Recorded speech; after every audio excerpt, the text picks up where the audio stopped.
Hey everyone, it's the Mike Gormley Show, and welcome back. We're talking to Janet Robin today, who's an ace guitarist and a really fine songwriter, and has great stories you may have heard up till this I point. do. I have a lot of good stories. Yeah, we actually went out on with a String Revolution song, which was Tennessee Whiskey Honey, which was a rocker.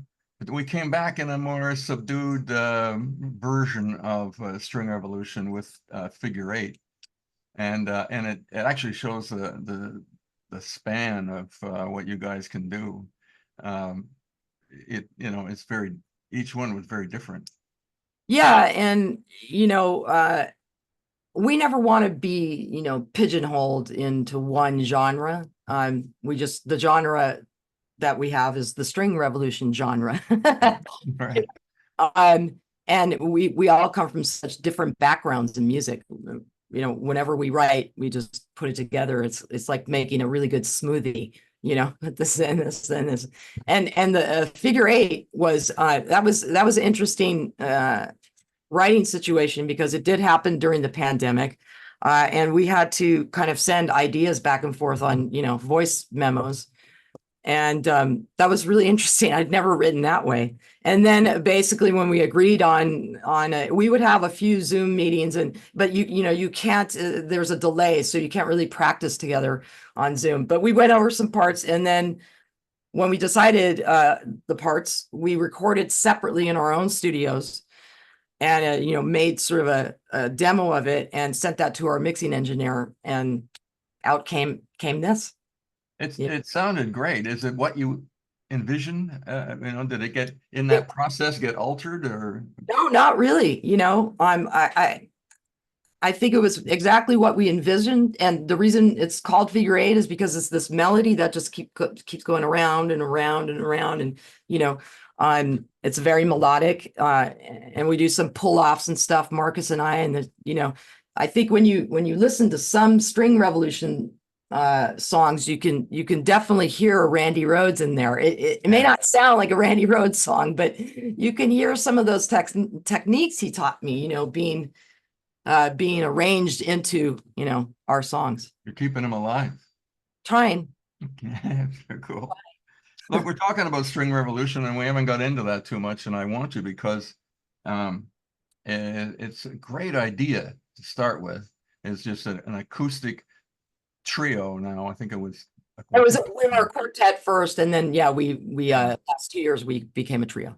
Was that something where Janet was sitting in a room and went, "This is a good idea," or were you guys bumped into each other, or how did this? Because every person in that band is an ace guitarist. 100%.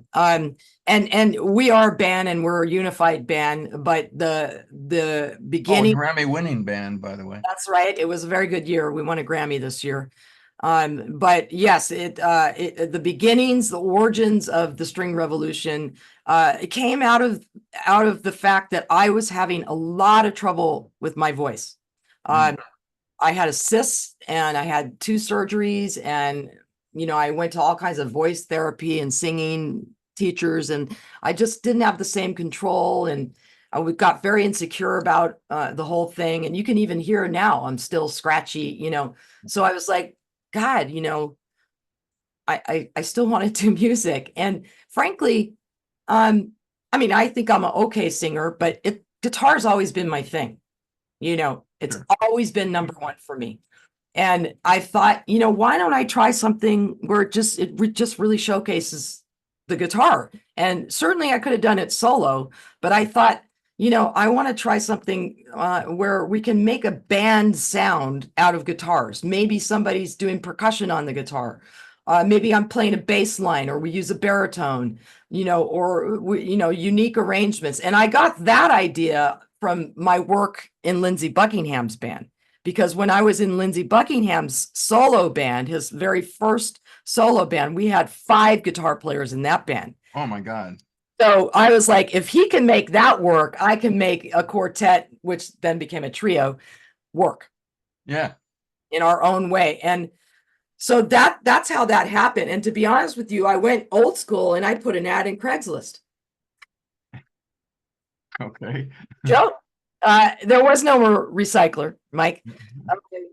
and I didn't use Music Connection. I went straight to Craigslist, of which not one female replied to my ad, not Oh. one woman guitar player. Shocking, but Yeah, not, this trio we're talking about is you and two guys. yeah, not, I mean, not completely surprising, but still, I'm like, wow. And we went through a few different changes in the band, but originally I had reached out to people on Craigslist, you know. Yeah. Yeah, it was Well, great. you know, we mentioned earlier that String Revolution got a Grammy, and it's such an interesting way. I don't know, it's such an interesting project, let's say, Yeah, yeah, it was. because you had one of the greats in Tommy Emmanuel Yeah, playing with you, right? we did. Yeah, And it was produced by John Carter Cash in Johnny Cash's studio, yeah, and it was Johnny's song, Folsom and Prison. it was a Johnny Cash song. But if you follow the history of that, I can make it all make sense. Well, Uh, we're gonna hear the song a little later, but uh, I remember. Okay, I got to go back. I got to go back to Lindsey Buckingham for a second, sure. because I remember when I heard that you got that gig. It was like you hearing about Randy Rhoads. Right, right. It was it It was was like, oh time. my God, she's out with Lindsey Buckingham. It was at the time a really big deal. Oh yeah, Yeah. it was, and he was, he was still in Fleetwood Mac. He just was mad at them or something, right? Yeah, I know. It's really hard to talk about his various departures. He was not doing Fleetwood Mac. Let's put it that way. Right. At that point, he had taken a break and he was focusing on his solo career. And of course, he had released other solo albums, but he'd never toured, like Stevie. Stevie was out touring. And so in Lindsey Buckingham style, he wanted to do something special. So he organized this like 10-piece band.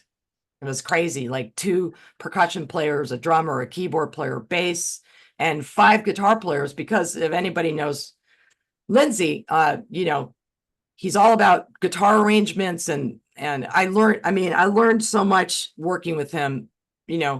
I feel like being in that band was like going to graduate school. Yeah, Uh, I would imagine so. it was amazing. And his record that we toured on was called Out of the Cradle, and that particular record had a lot of different guitar things going on, and he really wanted to make sure every single guitar part was being performed. And he also I took a nod from him too, because he also wanted to hire people that were not like studio pros, Uh-huh. something fresh. And I took a nod from that when I was doing String Revolution, because I know there's so many great guitar players out there, especially here in LA. But I wanted the same thing. I wanted people I never met, people that maybe come from totally different backgrounds. And he did the same thing. So he put this sort of like, crack, band together, and he literally taught us everything, like individually. That's great. That's amazing. It's I want a amazing. teacher. I want a teacher. He's an amazing teacher. He then became a mentor to me, and he encouraged me also to start singing and doing my own stuff. Yeah. Yeah, you've been doing solo stuff prior to that. I mean, at least around LA, maybe. No, I was coming out of Precious Metal, doing a little thing with the singer. I hadn't really started my own solo thing yet. Oh. It was after Lindsey. And did you tour the world? I have toured the world. You mean with myself or with Lindsey? Well, I know you have, but with Lindsey, just. We toured US and Canada. But one of the best tours we did was opening for Tina Turner. Oh, yeah. So that was like another, graduate program, just getting to watch her every night from the side of the stage. What can I say? Yeah. It's amazing. That's an interesting combination of. It really was. I don't think it was that easy for him. He's used to being the headliner and walking, but you could see the people's audience, once we started playing Go Your Own Way, they're like, oh, it's that guy. Oh yeah. Yeah. The guy from Fleetwood Mac, That's interesting. It was good. It was a dream come true, because it was all arenas. I mean, I'd never played an arena. Yeah. Like staple size arena, Sure. these big places, and it was Yeah, amazing. it wasn't a local club. No, no, Right.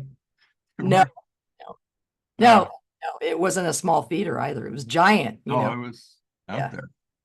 Um, so we're gonna go and we're gonna listen to a little bit of again String Revolution on the way out to a commercial. The Mhm. song is Red Drops. Red Drops. Yes. Any little stories? An interesting title. Yeah, that came out. That was our like second EP we released. And again, another very delicate melody. Marcus in the band has a classical background, and sometimes he just comes up with these melodies, and I'm like, where the fuck did that come from? It's such a sweet, delicate melody. We all felt like it was just these drops, these colorful drops, just coming down, raining on us. And so that's where the title came from, and such a sweet, emotional melody in this song. One of my favorites.